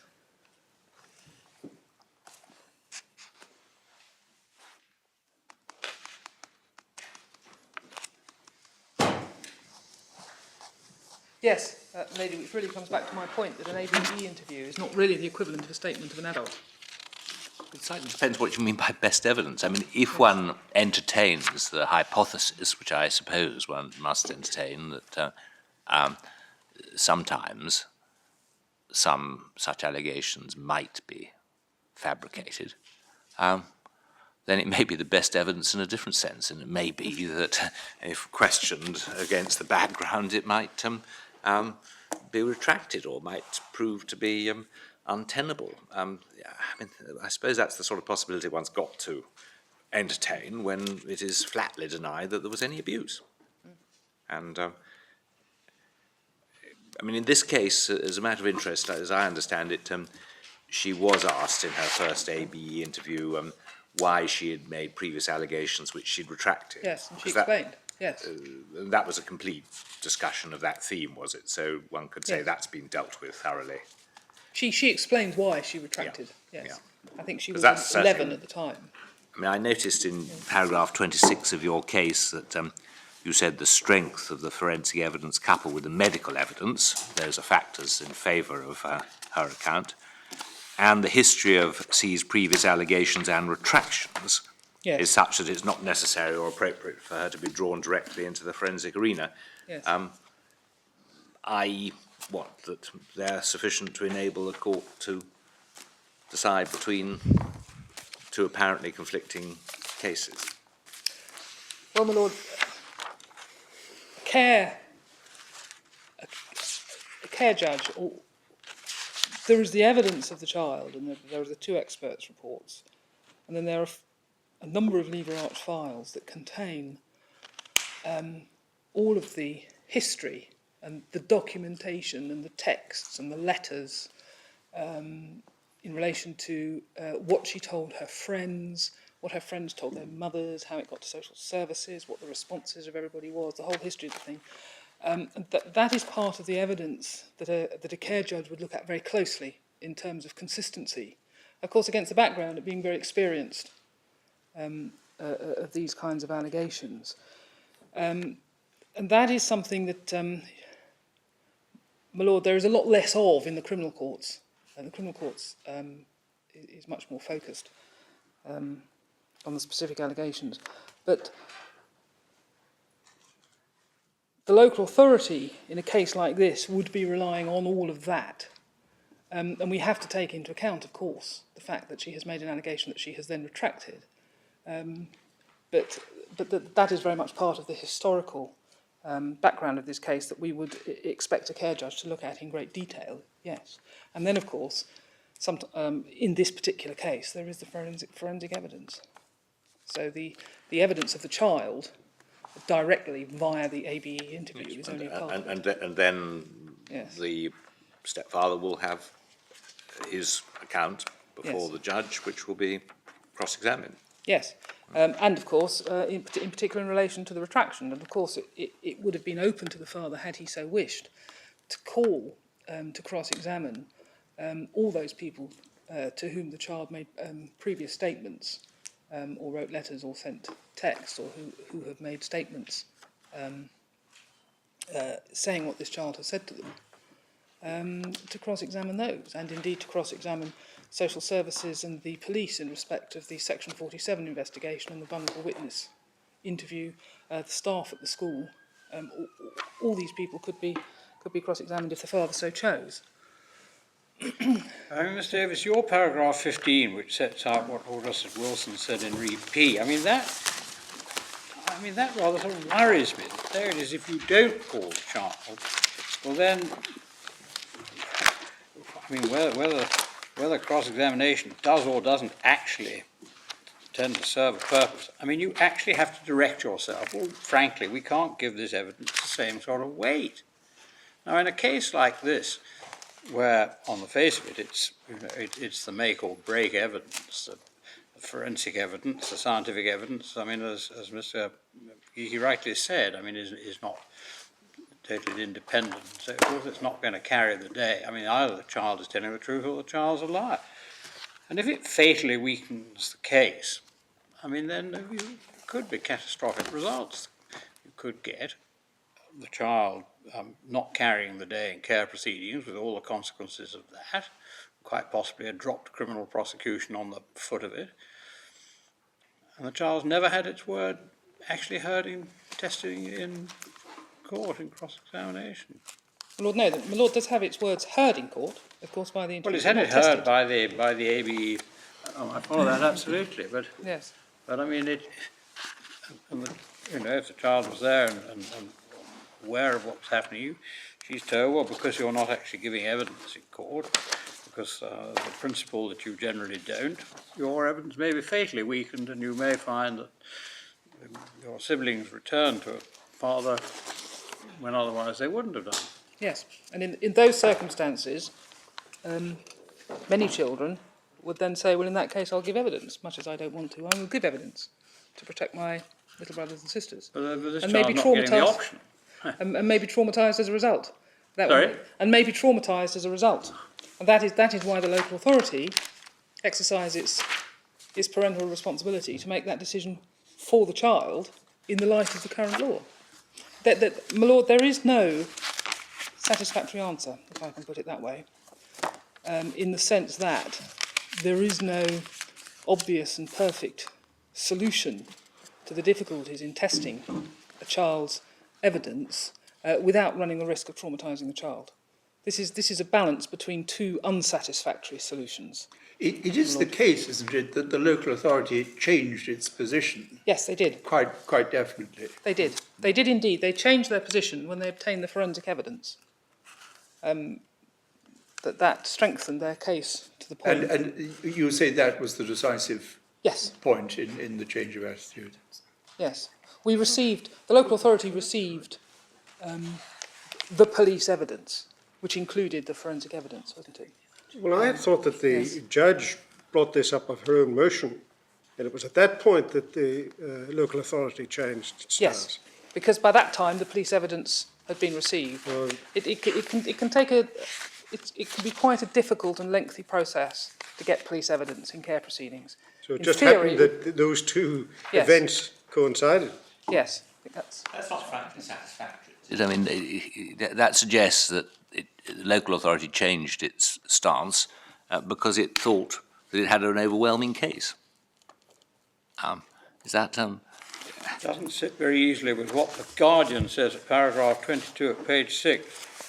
Guardian says that his or her mind was changed for two reasons: closer consideration of the applicable legal principles, and then the fact that the police had charged the father with 14 offences. yeah. That's not the same reasoning at all as yours. It may well not be, my lord. Sorry, which paragraph was it? 22 at page 6 of the Guardian's case. My lord, the Guardian is a different party. Well, I'm not accusing you of inconsistent. Well, I mean, I am, but I'm pointing it out, but not as an accusation. Not as an accusation. My lord, we are the local authority, and they are the Guardian. My lord, I've taken instructions as to the change of mind in the local authority. So really, what you're saying is, what you think you'll get home without it. My lord, that would have been the reasoning, yes. The two reasons are not perhaps quite so different as my lord is suggesting, because no doubt the fact that the police decided to bring charges on 14 counts had something to do with the fact that forensic evidence, and possibly strong forensic evidence, was available. Absolutely, yes. Yes. But, my lord, I think it's fair to say that very often in care proceedings, such as the volume of care proceedings and the pressure of work, that these decisions are often made very shortly before hearings.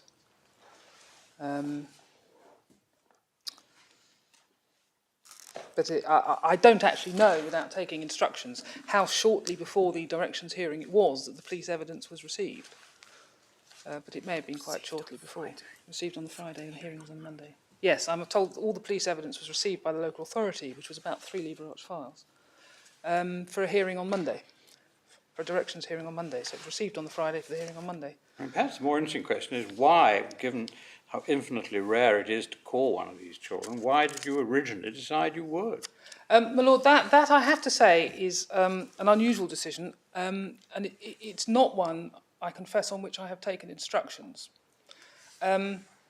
I can say, my lord, from personal experience in that particular area of the country, that one of the judges of first instance, who is now retired, was in the habit of calling children more often than is the norm. And that may have had something to do with it. What, in Hampshire? Yes. Yes, of course, Her Honour Judge Marshall came from London, so she didn't know the local rules in Hampshire. No, that's right. That's right. But I am aware myself, bearing in mind that certain of the cases have mentioned the rarity and unusualness of children being called. In Hampshire, I think they were called a little more often than that, contrary to the established law, when they were in the 15, 16-year-old category. Well, then there is a test bed, There is potentially a research test bed. material there, which somebody should Yes, potentially, tell maybe, the yes, Nuffield but in the Foundation all older age about. group, yes. It's my fault, I think, but I'm not quite clear where you stand on the question of whether, on the current state of the law, there is a presumption that a child will not be called. My Lord, we would say, although efforts are made to call it a guideline rather than a presumption, that is a distinction without a difference, and in effect there is a presumption.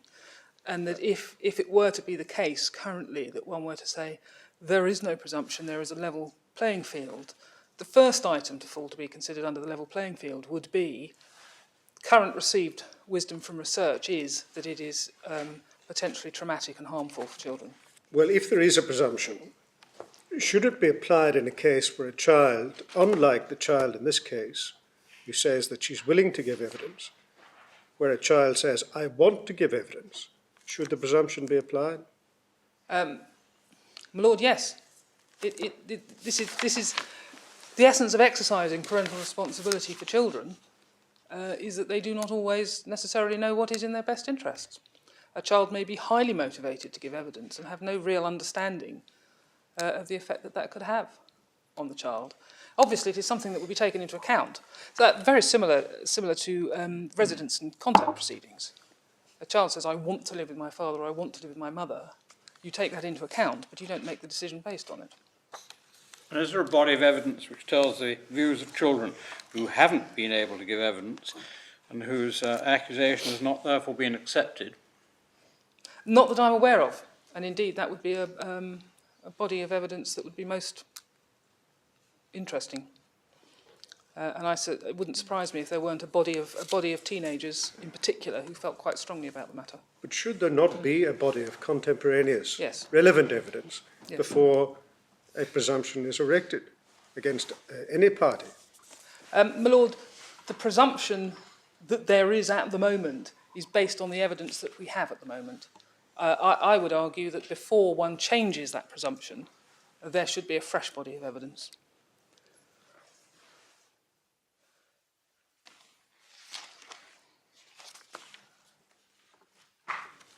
The presumption is there already and is based, as I say, on Piggott.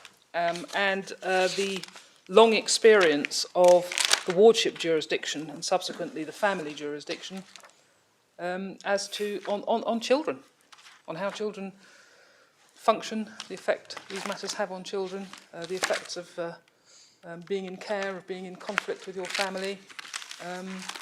For example, the assumption, which may not be based entirely on research, but is certainly based on professional knowledge, that these things are far worse for a child who is unsupported by their family, which of course is very often the case in care proceedings, that a child who is not believed and is isolated by the family is a very, very vulnerable child indeed. Could you possibly help with your paragraph 10 on the last page? What are these? What do you suggest are the adequate counterbalancing? Oh, I'm sorry. Is it really paragraph? Oh, it's a concluding summary. Sorry, yes. Paragraph 10 of your concluding summary on the last page. You say that there are current jurisprudence ensures adequate counterbalancing measures. What are these? Well, my Lord, that was in reference to the points I made in my argument when I was arguing, starting at paragraph 11 onwards, and particularly at paragraph 18, that despite the fact that the current jurisprudence on this subject didn't mention, as far as I can ascertain, either Article 6 or Article 8, that in fact the cases pursued a course of recognising the importance of a fair trial, recognising the difficulties being caused by the fact that this evidence was not tested in cross-examination, and then directing themselves as to how to deal with this issue, all of which could well be seen as counterbalancing measures as required. So I'm sorry, the counterbalancing measure is the self-direction that you pay less regard to the evidence than had it been cross-examined to. problems of considering untested evidence. It's not so much that you necessarily pay less regard for it, but that I think, as one judge put it, you consider it very anxiously. And certainly the, in particular in consideration of the other evidence there is that either supports or detracts from it, which is part of the problem of considering untested evidence. And yes, and part of that is the weakening of the evidence for the initiators of the proceedings, and the strength or otherwise of other evidence and the implications of getting it wrong. The cases, which are basically R&B County Council ex parte P, repeat witness summons, LM, and re-W care order sexual abuse, have all in their various ways addressed some or all of those issues. And that insofar, this is really a point that addresses the Article 6 point, that if you are going to move away from a constituent right in Article 6 in relation to a fair trial, such as the issue of being able to cross-examine a witness or confront your accuser, you have to have counterbalancing measures in place to ensure that the trial is otherwise overall fair. And that is my argument, my Lord, that despite the lack of mention of Article 6 and Article 8, that this process has in fact been followed by the courts. That they follow a process of an understanding of the basic principles of natural justice and the necessity for a fair trial, as indeed is pointed out at some length in Horncastle, and are very alive to the difficulties that that causes.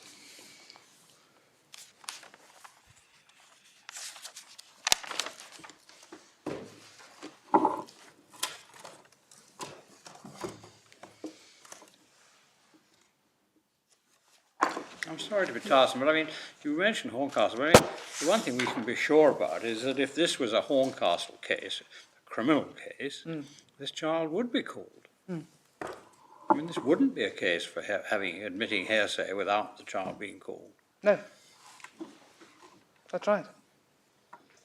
But the essential argument is that care proceedings are designed to protect children, and their underlying principle is the welfare of the child, and the child's interests are paramount. And to contemplate in the course of that, pursuing a course that is likely to traumatise or re-traumatise an abused child is contrary to the essence of the proceedings.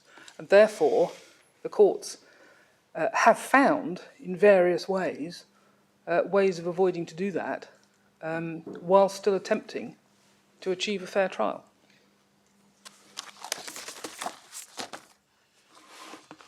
My Lord, and the current situation on the is that the ABE interview and the ABE evidence route is the best that has been devised in the absence of any further research suggesting that something else would be better. But, my Lord, it's no part of the local authority's case to say that this is satisfactory in every way, because it cannot be satisfactory in every way from the point of view of the person on the receiving end of an allegation. Obviously, they would feel that the trial was fairer, and indeed it would be fairer, if they were able to cross-examine. But from the point of view of the family jurisdiction, looking at the welfare of the child, that is a price too high to pay in terms of what is in the best interest of the child.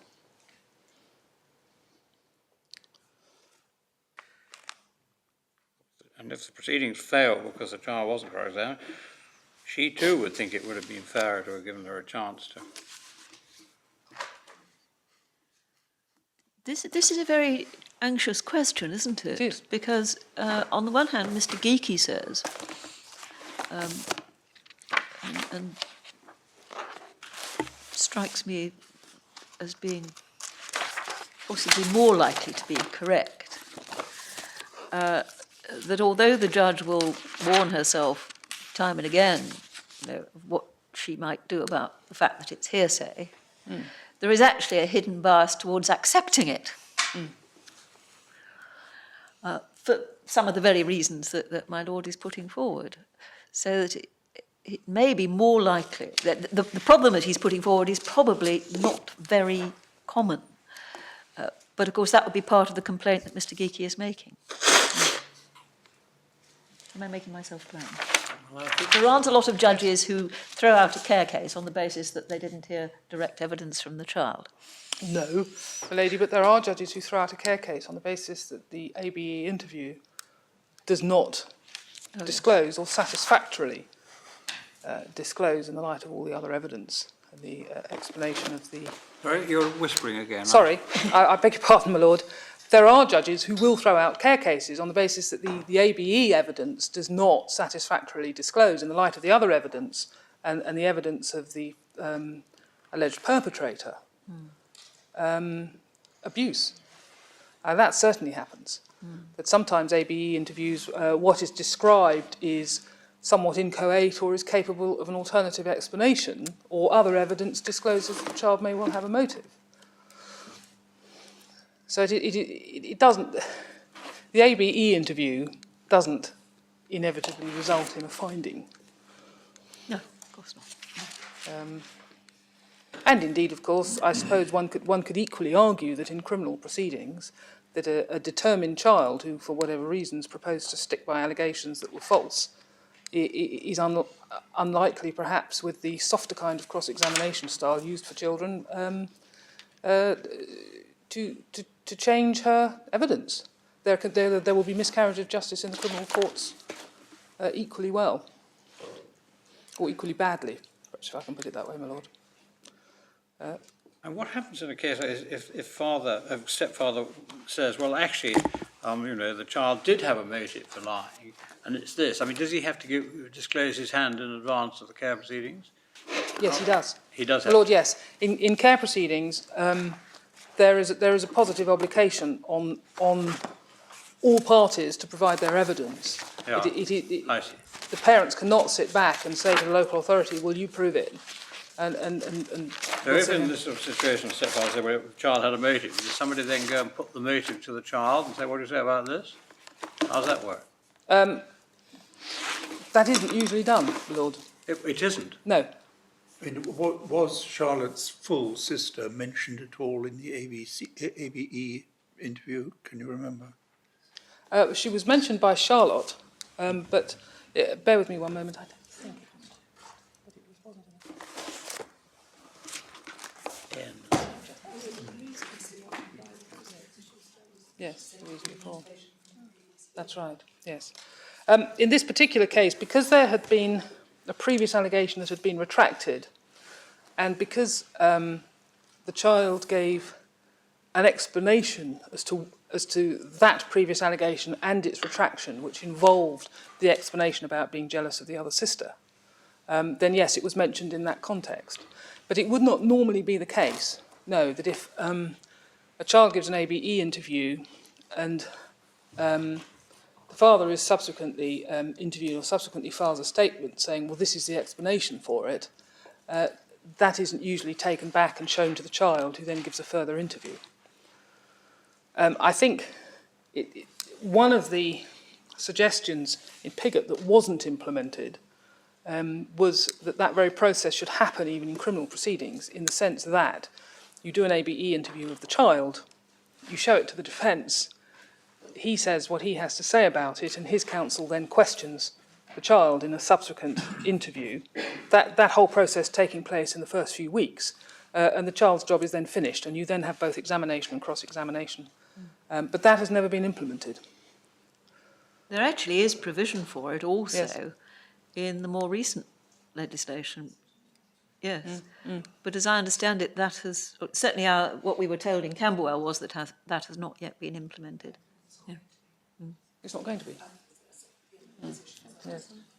My lady, and part of the tension there might be the wish in criminal proceedings on the part of defendants in criminal proceedings to keep their powder dry, as opposed to care proceedings where you want everybody to say what they've got to say right at the beginning. Just on your general basis for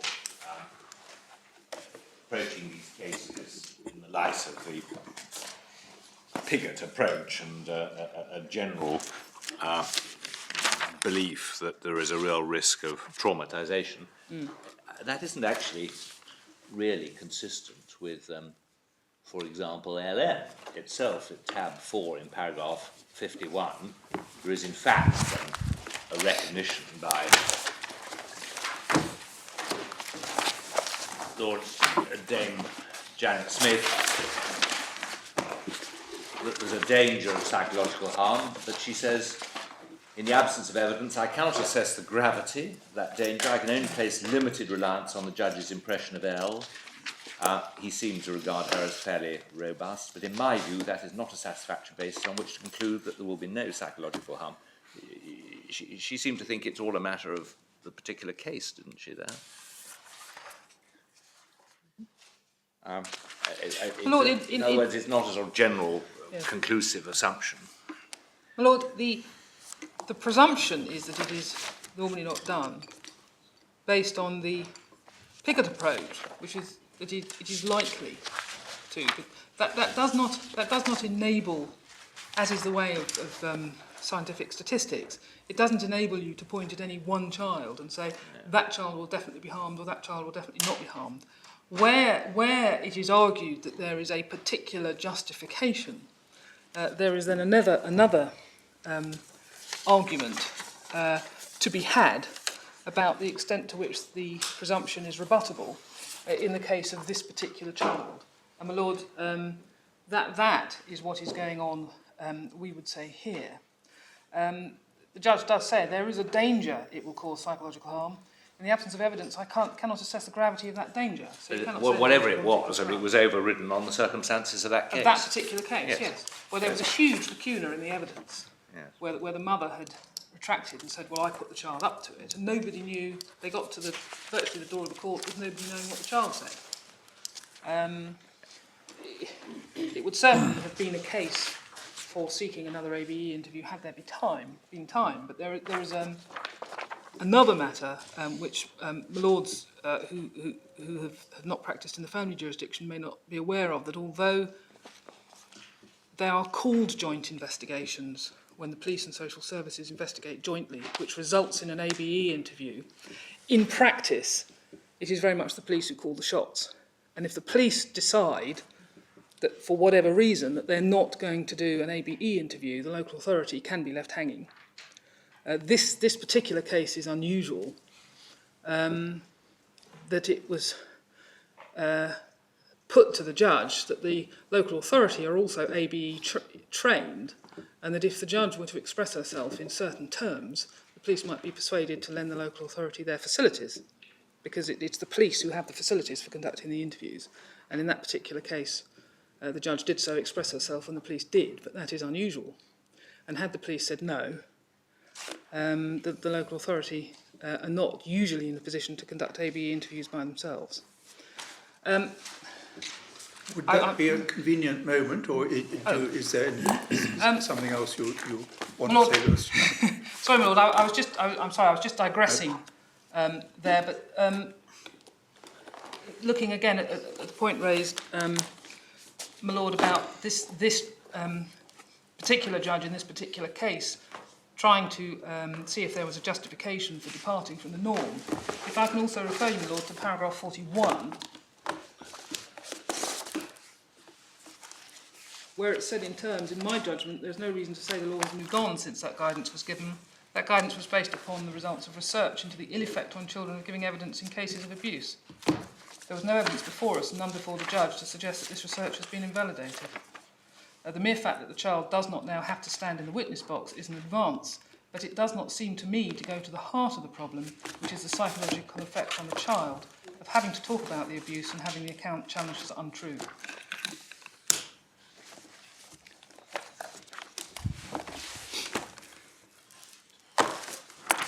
And that would be complete. Thank you very much. Look, can I offer to make good the absence of the copies of the ABE? We can get some copy off for tomorrow, and if the court wants one copy overnight, we have two here. Well, I think if there's one available, we will happily take that tonight. Thank you. And we'll make. I was going to say more generally that if any party wants to put in more material tomorrow. In view of the urgency of this case, it would be very helpful if we could get it before court rather than it being handed over in court. I mean, even if it's only half an hour before, that's better than nothing, and an hour would be even better. Very good. And we'll resume at 10:30 in the morning.